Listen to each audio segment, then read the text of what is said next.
আসসালামু আলাইকুম।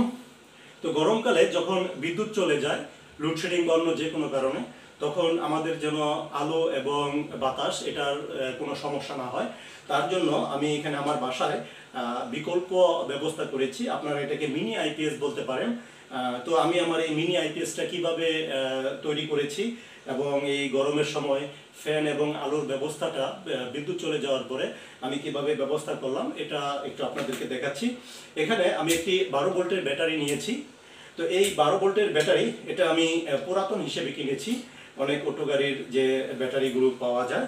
তো এটা পুরাতন হিসেবে আমি 3000 টাকা দিয়ে কিনেছি। আর এটা যখন কিনেছি তখন আমি এটার ভোল্ট মেপে দেখেছি, এটা 10 ভোল্টের উপরে শো করে।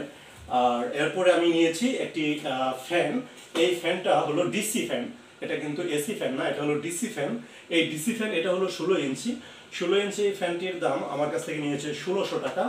আর এখানে এই ফ্যানটাকে আমি যেন গরমকালে আমার সবগুলো ঘরে মুভ করাতে পারি, তাই আমি একটু বাড়তি তার রেখেছি, যেন আমি আমার এই ফ্যানটাকে আমি এভাবে অনায়াসেই আমার সবগুলো ঘরে যেখানে প্রয়োজন হয় আমি সেখানে যেন মুভ করাতে পারি। তো এই ফ্যানটাকে আমি এখন আপনাদেরকে একটু চালিয়ে দেখাচ্ছি। এখানে আমি এই যে ফ্যানের সংযোগটা দিয়েছি, একটু কাছে আসো।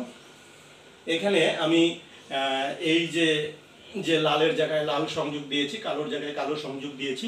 সংযোগ দেওয়ার পর আমি এখন আমার ফ্যানটাকে একটু চালিয়ে দেখাচ্ছি। এই যে দেখেন আমার ফ্যানটা চলতেছে, এটা কিন্তু সম্পূর্ণ এই ব্যাটারিতে অর্থাৎ ডিসি পাওয়ারে এই ফ্যানটা আমার চলতেছে। তো এখন ব্যাটারিতে আসলে একটু চার্জ কম আছে, তাই এখানে যে স্পিডটা, এই স্পিডটা আমি খুব বেশি একটা ভালো পাচ্ছি না। তো এখন এই ব্যাটারির যখন চার্জ ফুরিয়ে যাবে তখন আমি এটাকে চার্জ করব কিভাবে। তো তার জন্য আমি বাজার থেকে একটি এসিডিসি চার্জার নিয়ে এসেছি। তো এই এসিডিসি চার্জার এটা আমার কাছ থেকে দাম নিয়েছে 500 টাকা। তো 500 টাকা। এখন এই এসিডিসি চার্জার দিয়ে আমি আমার এই ব্যাটারিটাকে চার্জ করব।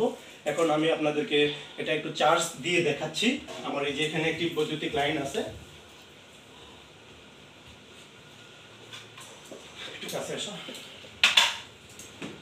আমি এই যে আমার এই লালের সংযোগটা আমি লালের জায়গায় দিয়ে দিলাম, কালোরটা কালোর জায়গায় দিয়ে দিলাম। দেওয়ার সঙ্গে সঙ্গে আপনারা এখানে দেখেন এই যে এখানে সবুজ রঙের একটা সিগন্যাল এসেছে, অর্থাৎ এই ব্যাটারিতে এই চার্জারটা সংযোগ হয়েছে। এখন যদি আমি এখানে বিদ্যুৎ সংযোগ দেই, এই যে আমি সুইচটা দিলাম, সুইচটা দেওয়ার পর এই যে এইখানে দেখেন চার্জারে এখানে সবুজ ছিল, এখন এখানে লাল সিগন্যাল দিচ্ছে, তার মানে এখন এই ব্যাটারিটা চার্জ হচ্ছে। এই ব্যাটারিটা চার্জ হওয়ার সঙ্গে সঙ্গেই আপনারা একটু ফ্যানে দেখেন, ফ্যানের যে স্পিডটা এটা অনেক বেড়ে গেছে, এটার যে গতিটা অনেক বেড়ে গেছে এবং বাতাসও অনেক অনেক বেশি পাচ্ছি। তো এইভাবেই আপনারা এখন এখানে আরেকটু কথা আছে, এখান থেকে আপনারা ইচ্ছা করলেই যে ওই সোলারের যে লাইটগুলো পাওয়া যায় সেই লাইটগুলো আপনারা এই তার দিয়ে এখানে সংযোগ দিয়ে আপনারা আলোর ব্যবস্থাটাও করতে পারবেন। আমার এখানে আছে, আমি ব্যবস্থাটা করে নিব পরে। তো এইভাবে আপনারা অনায়াসেই বিদ্যুৎ চলে যাওয়ার পর, লোডশেডিং হওয়ার পর আপনারা এই ফ্যান এবং লাইটের ব্যবস্থা করতে পারবেন। আর এটাকে আমি বলবো যে এক ধরনের একটা মিনি আইপিএস। তো আসলে আমার এই সিস্টেমটা আপনাদের কেমন লেগেছে আপনারা কমেন্টের মাধ্যমে জানাবেন। সবাই ভালো থাকবেন। আসসালামু আলাইকুম।